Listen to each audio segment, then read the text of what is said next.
요한계시록 12장 10절로 17절.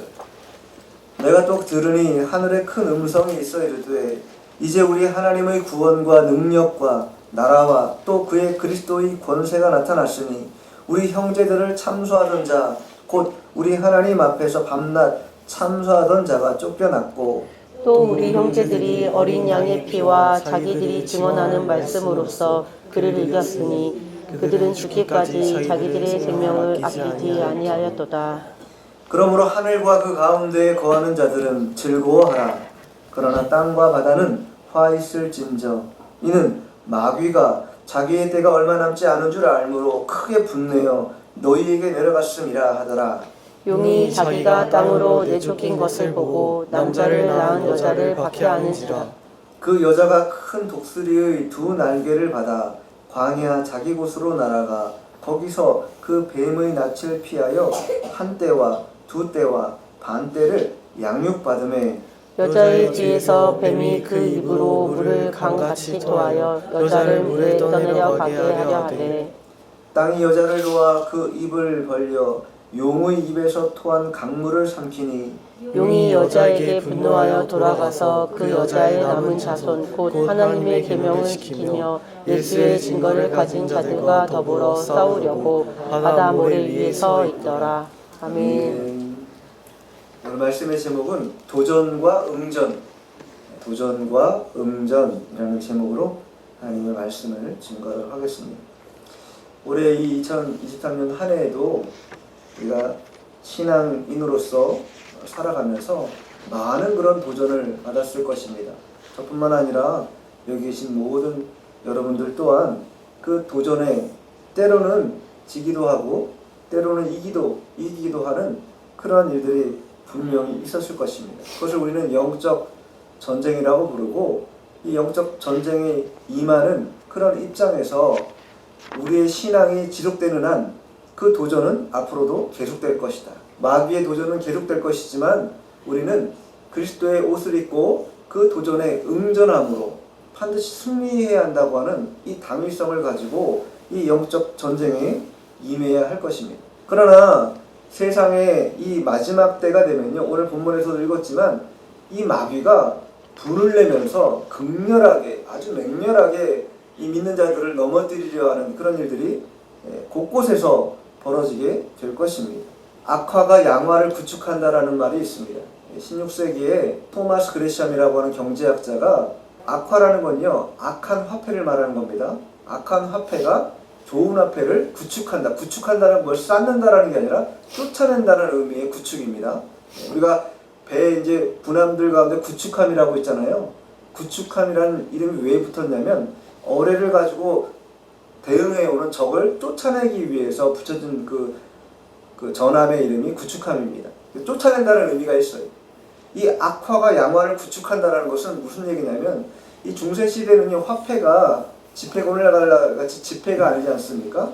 동전이다 보니까 아무래도 은화라든가 금화를 가지고 화폐를 사놨습니다. 근데 은이라는 것, 또 금이라는 것을 100% 사용할 수가 없어요. 그러면 약하기 때문에 다 뭉그러지고 또 훼손되기 쉽기 때문에 거기에 다른 첨가물을 넣는 것이죠. 단단하게. 그런데 악화라는 것은 좋은 품질의 은화가 아닌 것, 즉 음의 함유량이 상당히 떨어지는 그러한 은화를 계속 만들어낸다는 거예요. 그러면 소비자 입장에서 같은 은화예요. 근데 어떤 거는 은의 함량이 엄청 많고 어떤 것은 은의 함량이 떨어지면 뭘 가져가겠어요, 여러분 같으면? 당연하게 은의 함량이 높은 거는 밖으로 내보내고 싶겠어요? 안 내보내죠. 절대 집에 쌓아두겠죠. 나쁜 것들만 다 통용시키고 좋은 것들은 계속 축적하게 될 것입니다. 마치 오늘 5만원권이 그렇게 찍어내도 어딘가 모르게 5만원권 지폐가 사라진다는 거 아니겠습니까? 그게 뭐 좋은 일이든 나쁜 일이든 어딘가에 유용하게 쓰임받기 때문에 다 집에 모아하는 거 있는 사람들이 다 쌓아놓는 거잖아요. 그런 것처럼 16세기에도 그런 현상이 벌어졌다라는 거예요. 제가 이제 사진 전공이기 때문에 잘 아는데 여러분 옛날 초기 이제 사진 처음 나올 때 사진 보면요, 누렇긴 하지만 그 화질이요 엄청나게 선명합니다. 왜 그러냐면요, 그때는요 은을 아끼지 않았어요. 그 사진 필름이라든가 또 인화지의 베이스가 뭐냐면요, 은염이에요.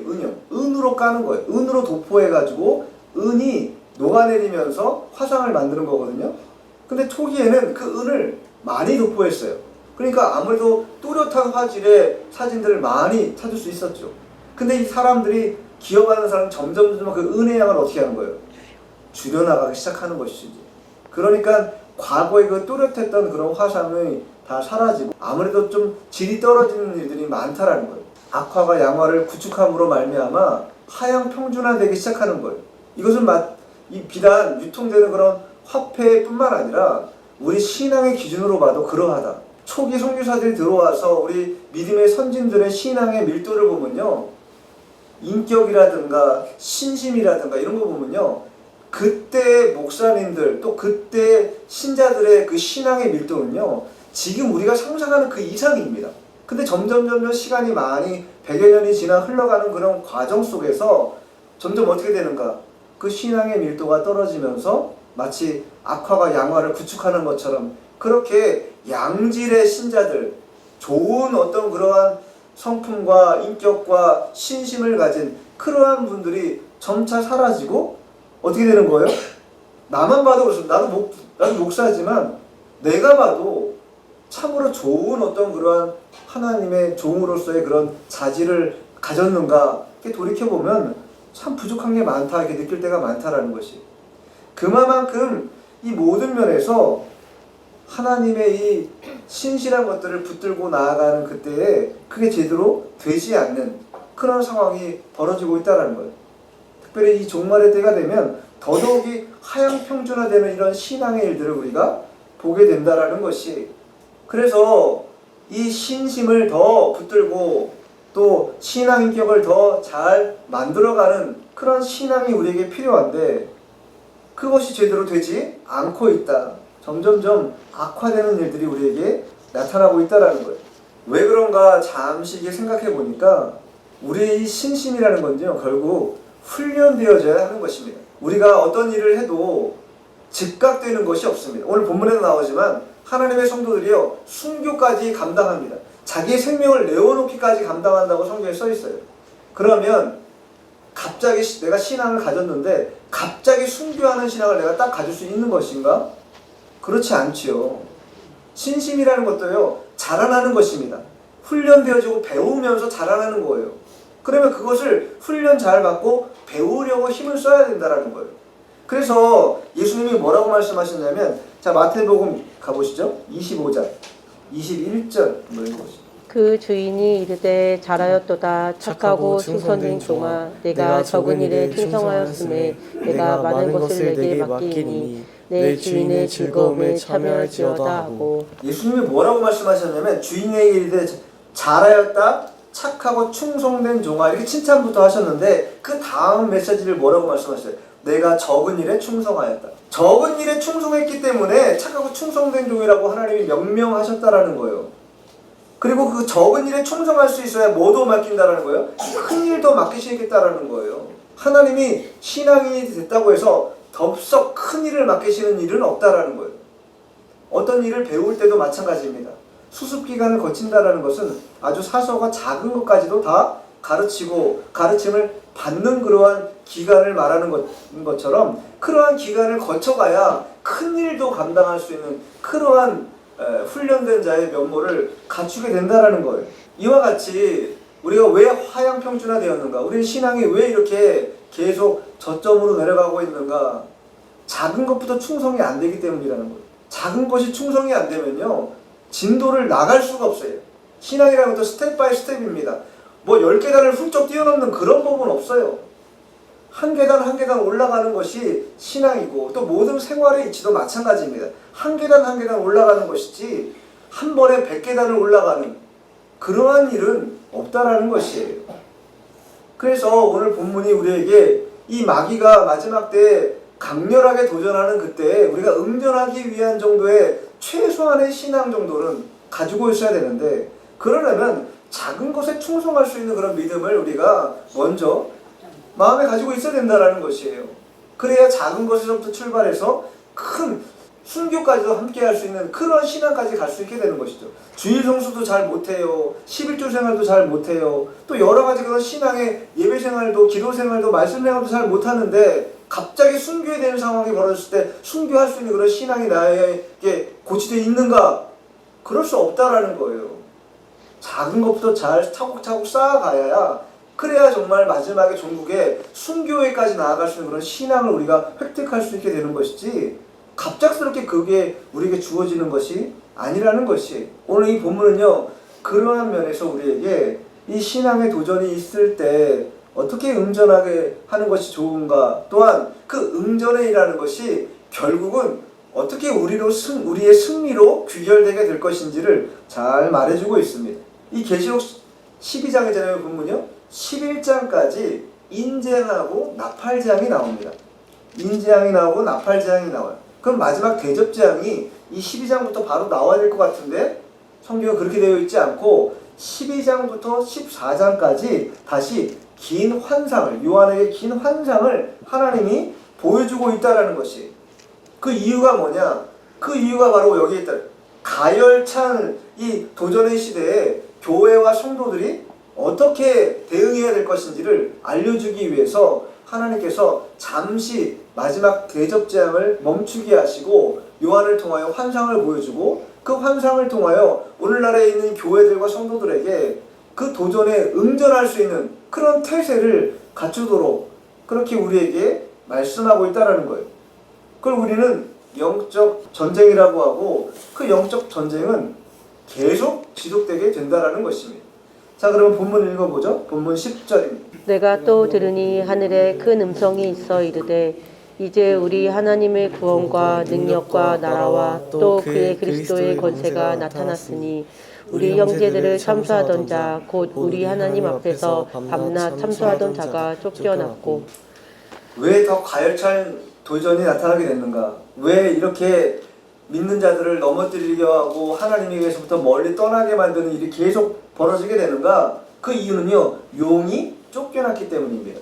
즉 사탄이 하늘에 머물다가 하나님께서 하늘에서 쫓아냈어요. 그래서 어디로 내려왔는가? 이 땅에 내려오게 됐다라는 거예요. 10절 하반절에 뭐라고 말해요? 우리 하나님 앞에서 밤낮 참수하던 자, 즉 하늘에서 밤낮 참수하던 사탄이 하나님께 쫓겨났다라는 거예요. 근데 어떻게 쫓겨났는가? 그 뒤에 보면 또 그의 그리스도의 권세로 그리스도의 권세가 나타나서 그리스도의 권세로 말미암아 마귀가 이 땅으로 쫓겨나게 됐다라는 것이.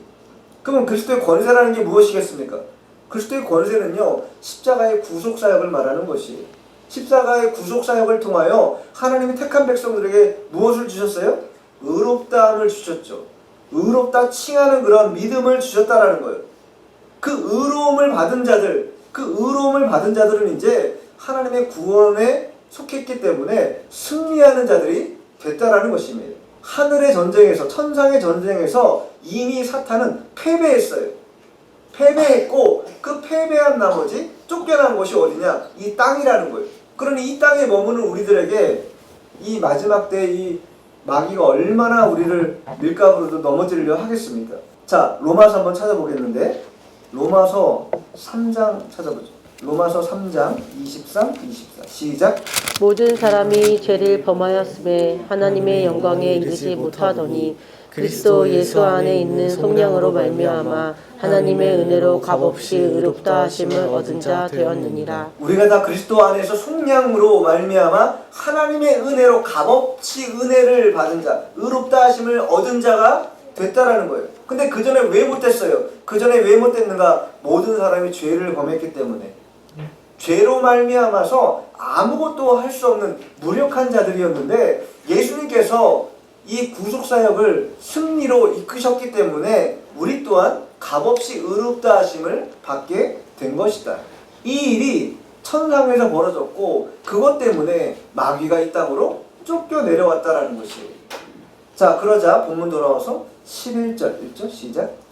또 우리 형제들이 어린 양의 피와 자기들이 증언하는 말씀으로써 그를 이겼으니 그들은 죽기까지 자기들의 생명을 아끼지 아니하였도다. 그들의 승리의 근거, 그럼 구속사역의 근거가 뭐였는가? 첫 번째가 어린 양의 피다. 두 번째는 말씀이다. 이걸로 승리했다라는 거예요.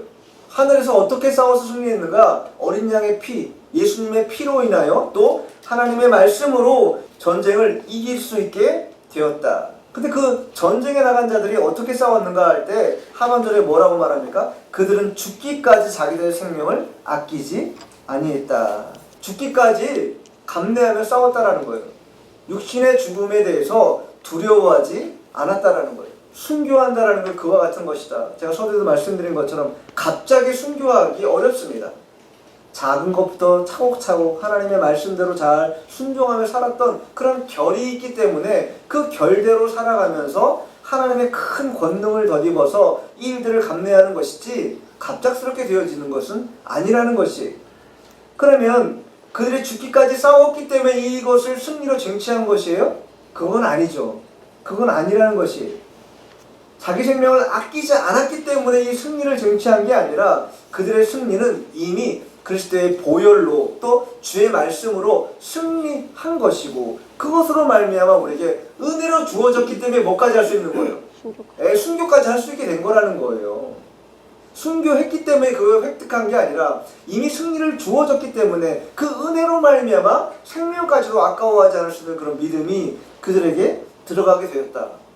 그러니 그들이 어떠한 상태에 있는가? 자, 본문 12절입니다. 12절 시작. 그러므로 하늘과 그 가운데에 거하는 자들을 즐거워하라. 그러나 땅과 바다는 화 있을진저 이는 마귀가 자기 때가 얼마 남지 않은 줄을 알므로 크게 분내어 너희에게 내려갔음이라 하더라. 그러므로 하늘과 그 가운데에 거하는 자들, 어떤 자들입니까? 생명을 다하여 전쟁한 자들, 지금 천국에 있고 천국에서 안식을 누리고 있는 그런 순교한 자들을 말하는 것이죠. 그러한 자들에게 뭐가 있다고 써 있습니까? 즐거워하라. 기쁨이 있다라는 거예요. 즐거움이 있다라는 것입니다. 그러나 반면 땅과 바다는 화 있을진저 마귀가 자기 때가 얼마 남지 않은 줄 알므로 크게 분내어 너희에게 내려갔다. 너희라는 건 어딜 말하는 것입니까? 이 땅에 있는 우리들에게 내려왔다라는 거예요. 마귀가. 천상의 전쟁에서 실패하자 땅으로 쫓겨가서 이제 땅에서 자기의 마지막 때를 어떻게 해서든지 간에 하나님의 일을 방해하고 예수 믿는 자들을 핍박하고 고난 가운데 내몰아서 그들을 떼어놓으려고 하나님으로부터 떼어놓으려고 애를 쓰고 분을 내기 위해서 이 땅에 내려왔다는 거예요. 이 얘기인즉슨 우리의 신앙이 이제 앞으로 상당히 많은 큰 도전에 직면하게 되었다라는 것을 말해주는 것이. 그러나 그러한 싸움에 있어서 우리가 한 가지 간과하지 말아야 될 것은 뭐냐면 천상에서 이미 전쟁이 어떻게 됐어요? 승리로 이미 귀결됐습니다. 그렇다면 이 마지막 땅에서의 전쟁 또한 하나님께서 승리로 귀결시켜 줄 거라는 것을 우리가 알아야 된다는 거예요. 이 얘기를 왜 하냐면 왜 미리 이렇게 스포일러를 왜 해야겠어요? 필사적으로 마귀가 도전할 것인데 그 도전에 직면했을 때 절망하거나 좌절하지 말도록 하기 위해서 미리 알려준다라는 거예요. 미리 알려줌으로 인해서 그 어려운 싸움이지만 결코 너희들이 지는 싸움이 아니다. 이기는 싸움이니만큼 잘 견뎌내고 이겨내야 한다. 이렇게 우리에게 응원하고 있는 그런 메시지라는 것이. 어떻게 우리가 그것을 확신할 수 있는가? 동일한 계시록에 나옵니다. 자, 먼저 17장 14절. 그들이 어린 양과 더불어 싸우려니와 어린 양은 만주의 주시요 만왕의 왕이심으로 그들을 이기실 터이요 또 그와 함께 있는 자들 곧 부르심을 받고 택하심을 받은 신실한 자들도 이기리로다. 만주의 주 만왕의 왕인 그들이 이길 것이고 또한 그와 함께 있는 자들 즉 부르심을 받아 택함 받은 진실한 자들도 이기게 된다. 이게 하나님의 메시지예요. 그러니 아무리 두려울 것 같은 그런 전투가 너의 앞에 펼쳐진다 할지라도 두려워하지 말아라. 예수님이 이기셨기 때문에 너희들도 반드시 이긴다. 그 다음에 한 군데 더 찾아볼게요. 이번엔 20장 10절 읽어보죠. 20장 10절. 또 그들을 미혹하는 마귀가 불과 유황 못에 던져지니 거기는 그 짐승과 거짓 선지자들도 있어 세세토록 밤낮 괴로움을 받으리라. 마지막 종국에 가서는 어떻게 되는가? 우리를 미혹했던 땅에 내려와 우리를 미혹했던 마귀는 불과 유황못에 던져지게 된다. 그리고 모든 것이 종결되게 될 것이고 택함받은 의로운 백성들은 결국은 다 구원받고 하나님의 즐거움의 일들에 참여하게 될 것이라는 거예요. 그러한 결론이 이미 주어졌기 때문에 사탄이 필사적으로 우리를 맹렬하게 공격한다 할지라도 그 핍박과 시련 앞에 무릎 꿇지 말아라. 두려워할 필요 없다. 예수님께서 이미 승리하셨기에 너희도 승리할 것을 믿고 토지일관 믿음으로 잘 싸워 이겨라. 이렇게 우리에게 당부하고 있는 것이. 자, 본문 돌아와서 13절 읽어보죠. 시작. 용이 자기가 땅으로 내쫓긴 것을 보고 남자를 낳은 여자를 박해하는지라.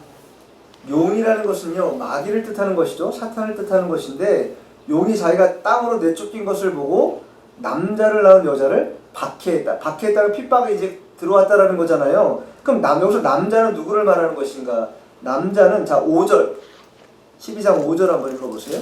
시작. 여자가 아들을 낳으니 이는 장차 철장으로 만국을 다스릴 남자라. 그 아이를 하나님 앞과 그 보좌 앞으로 올려가더라. 장차 철장으로 만국을 다스릴 남자, 누구를 뜻하는 것이겠습니까? 예수 그리스도를 뜻하는 것이죠. 예수 그리스도께서 만국을 장차 철장으로 다스릴 그러한 분으로 이 땅에 오신다라는 것이. 그러면 그분이 어떻게 그런 권세와 권능을 가질 수 있는가 찾아보지 않을 수 없지요. 요한계시록 12장 5절에 나온 이 철장으로 만국을 다스린다라고 하는 이 내용을 어디서 가져온 것이냐면요. 자, 시편 가보겠습니다. 2편 7절로 9절. 내가 여호와의 명령을 전하노라. 여호와께서 내게 이르시되 너는 내 아들이라. 오늘 내가 너를 낳았도다.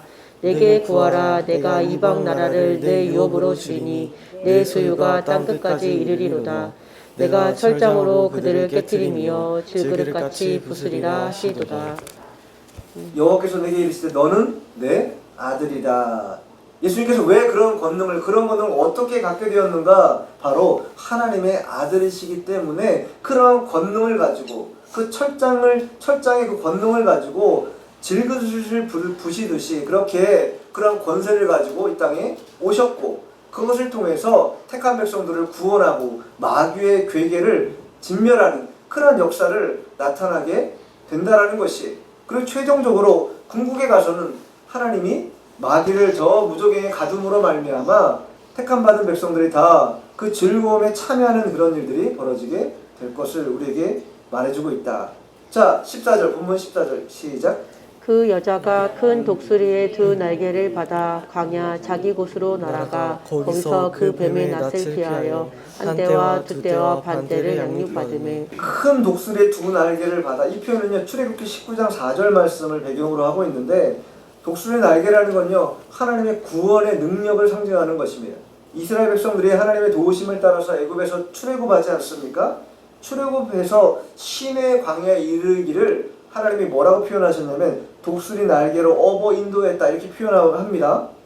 그런 것처럼 성도들에 대해서 하나님이 어떠한 도우심으로 어떻게 우리를 사탄의 괴계로부터 권세로부터 어떻게 구원을 하시는가, 마치 독수리의 두 날개로 이 새끼들을 잘 보호하는 것처럼 그렇게 보호해가지고 우리를 인도해 내신다라는 거예요. 그렇게 두 날개로 받아서 어디로 데려간다라는 거예요?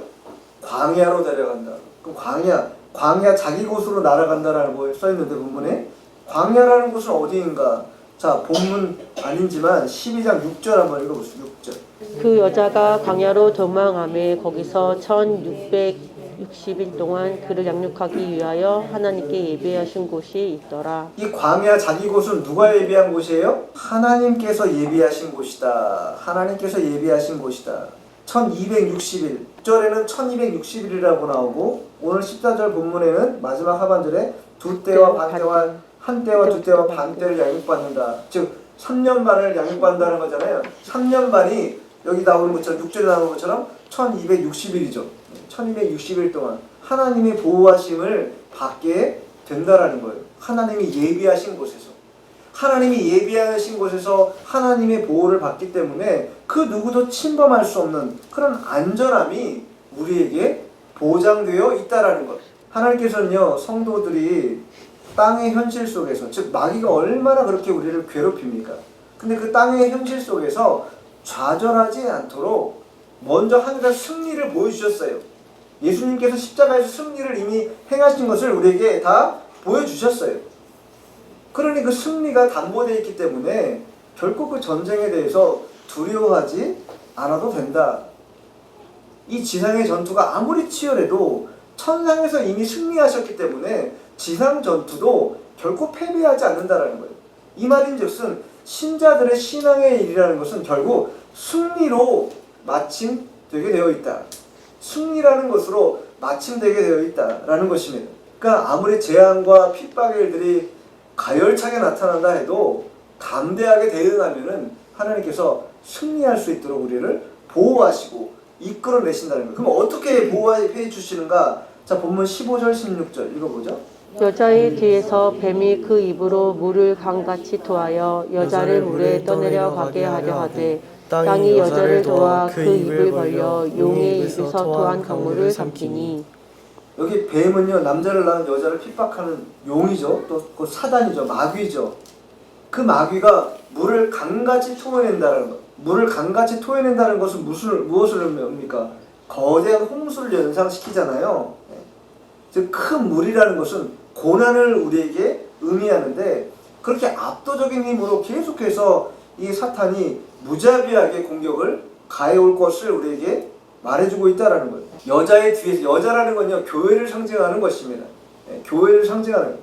교회를 넘어뜨리고 교회에 속한 성도들을 넘어뜨리기 위해서 그렇게 강물을 토하여서 다 휩쓸려서 내려가도록 하려고 하는데, 16절에 뭐라고 말씀하고 있습니까? 하반절에 땅이 토한 강물을 삼킨다. 삼킨다라는 게 뭐예요? 마귀가 그렇게 맹렬하게 물을 쏟아부어도 하나님께서 그 강물을 다 어떻게 한다는 거예요? 삼켜버리기 때문에 흘려 떠내려가지 않게 한다라는 것이, 오늘날 성도들에게 있어서 이 핍박과 고난, 이런 문제도 직결되는 문제이지만 그것보다도 좀 더 우리에게 더 많은 문제는 뭐냐면요, 어떤 의미에서 보면은 물질주의, 세속주의, 쾌락주의, 이런 게 훨씬 더 큽니다. 특별히 대한민국이라고 하는 이 나라에서는 더더욱이 그러한데, 이 풍성한 물질 문명 속에서 성도들이 쉽게 떠내려갈 수 있는 그런 환경이 이미 조성이 돼 있다라는 거예요. 그랬기 때문에 뭘 충성하지 못하는 거예요? 작은 일에 충성하지 못하는 거예요. 핍박과 고난이라는 것보다도 오히려 물질주의, 세속주의, 쾌락주의, 이런 것들이 우리를 쉽게 떠내려가도록, 그 마귀가 토해낸 강물에 떠내려가도록 그렇게 만드는 그런 일들을 행한다. 그러니 삼가 조심하면서 여기 떠내려가지 않도록 주의해야 한다라는 거예요. 히브리서 2장 1절에 뭐라고 말합니까? 히브리서 2장 1절에 보면, 그러므로 우리는 들은 것에 더욱 유념함으로 우리가 흘러 떠내려가지 않도록 함이 마땅하다. 말씀을 들은 대로 잘 행함으로 말미암아 떠내려가지 않도록 해야 된다라는 거예요. 그런데 왜 떠내려가는 일이 벌어지냐고 말하냐면, 1절 말고 3절에 뭐라고 써있냐면요, 3절에 이렇게 써있어요. 제가 읽어드릴게요. 우리가 이같이 큰 구원을 등한히 여기면, 구원받은 것을 가볍게 여기고 등한히 여기는 그러한 마음가짐이 결국 우리를 어떻게 만든다라는 거예요? 마귀가 토해낸 강물에 떠내려가게 만든다라는 거예요. 작은 거, 아주 사소한 것 같아도 그것을 철저하게 지키고 주님의 뜻대로 행할 때에야 우리가 어떻게 해요? 떠내려가지 않을 수 있다라는 거예요. 우리가 받은 구원에 감사하며 감격하며 하나님께 조금 더 뭔가 더 갚아드릴 수 있는 것이 무엇인가? 아무리 갚아도 다 갚아드릴 수 없는 것이 하나님의 은혜인데, 그런 은혜를 망각하고 자꾸 내 자신의 본의대로 또 세속주의, 물질주의, 향락주의 빠져가지고 계속 떠내려가는 것, 그 물결에 한번 탑승하고 나면요, 되돌아가기 어렵다라는 것이, 그렇게 되어서는 안 될 것입니다. 우리가 받은 큰 구원, 우리가 받은 구원이 작은 구원이 아니라 큰 구원이기 때문에 언제나 그것을 값지게 여겨야 되는데, 보화처럼 여겨야 되는데 너무나 하찮게 여기고, 마치 이스라엘 백성들이 40년 동안 먹은 만나를 하찮은 음식물로 여겼던 것처럼 우리도 그와 같이 여기는 마음을 갖게 된다면, 이 마귀가 토해내는 이 강물에 우리도 다 떠내려가고 말게 될 거라는 것이, 그렇게 되어서는 안 될 것입니다. 그러나 너무나도 감사하고 다행인 것은 이 16절 마지막 절에 토한 강물을 하나님이 다 삼켜주시는 그런 은혜가 있기 때문에 우리가 떠내려가지 않을 수 있다. 자, 본문 돌아와서 마지막 17절 시작. 용이 여자에게 분노하여 돌아가서 그 여자의 남은 자손 곧 하나님의 계명을 지키며 예수의 증거를 가진 자들과 더불어 싸우려고 바다 모래 위에 서 있더라. 마귀가 얼마나 간악하고 악랄한지를 우리에게 보여준 내용입니다. 용이 여자에게 분노했어요. 그래서 어떻게 합니까? 처음에는요, 사탄이 1차적으로는 교회의 머리가 되시는 누구요? 그리스도를 부수기 위해서 4절 5절에 보면 철장으로 망골 다실 남자를 해하기 위해서 뭐 한 거예요? 처음에 도전했어요. 근데 실패했죠. 이번에는 그 첫 번째 실패로 돌아가자 두 번째 사탄이 행한 계기가 뭐냐? 교회를 제거하려고 했다는 거예요. 교회를 쓸어버리려고 했다는 거예요. 오늘 본문 15절 16절에 나와 있는 것처럼. 근데 그것도 뭐 한 거예요? 하나님이 땅에 있는 물을 통하여 다 삼킴으로 말미암아 그것도 어떻게 된 거예요? 실패로 돌아갔어요. 그러자 마지막 세 번째 시도를 어떻게 하고 있다는 거예요? 여자의 남은 자손 곧 하나님의 계명을 지키며 예수의 증거를 가진 자. 누구 말합니까? 우리 말하는 거죠. 우리를 뭐 하겠다 이제 개별적으로 각계 전투로 깨겠다라는 거예요. 마귀가 공동으로 하면 힘드니까 이제 개별적으로 그 약점을 쳐들어가서 그 약점을 깨므로 말미암아 개별적으로 승부를 걸겠다라는 것이 이제 마귀의 세 번째 전략이라는 것이에요. 그게 우리에게 남은 도전입니다. 사탄은 이제 교회를 구성하는 성도들을 개별적으로 공격하는 것으로 공격의 방향을 바꿨다. 왜 그런가? 사탄은요, 마음이 급합니다. 지금 자신에게 남은 때가 얼마 남지 않았어요. 이 얼마 남지 않은 때를 어떻게 해서든지 간에 무너뜨려야 되겠는데 단체로 해보려니까 안 되는 거예요. 그러니까 뭐 하는 거예요? 한 사람씩 어떻게 해서든 제거해보겠다. 최후의 발악을 지금 하고 있는 것이죠. 어떻게 합니까? 간교한 거짓 복음을 막 뿌려요. 이단들 뿌리고, 이단 아닌 것 같지만 이단처럼 막 말씀 전하는 거, 그걸 통해서 간교한 거짓 복음을 가지고 사람들이 현혹해가지고 계속 무너뜨리고 넘어뜨리는 일을 지금도 계속 하고 있다는 거예요. 이게 성도들 앞에 놓여있는 도전입니다. 우리가 깨어있지 않으면요, 우리도 그 토해낸 강물에 다 휩쓸려서 떠내려가고 말 것이에요. 마귀가 던지는 이 일들을 통해 좋은 신앙이 다 쫓겨가고 실패로 나타나는 그런 일은 우리가 행하지 말아야 할 것입니다. 그래서 성도와 이 교회는요, 더더욱이 깨어있어서 사단의 계략은요 이미 나타났습니다. 그걸 우리가 다 간파했어요. 그렇다면 어떻게 싸워야 되겠는가? 에베소 6장에 나온 것처럼 하나님의 전신갑주 입고 각자 하나님의 전신갑주 입고 성령의 검이 하나님의 말씀을 내밀어서 믿음의 방패를 들고 견고하게 진을 치며 싸울 때에 그 싸움에서 우리가 승리할 수 있게 되는 것입니다. 우리가 이 싸움에서 결코 지지 않는다는 것은 하나님이 이미 우리에게 보여주셨고, 우리는 그 맹렬한 싸움에서 우리가 지지 않는다고 하는 이 믿음을 가지고 이 싸움에 참여해야 하는 것입니다.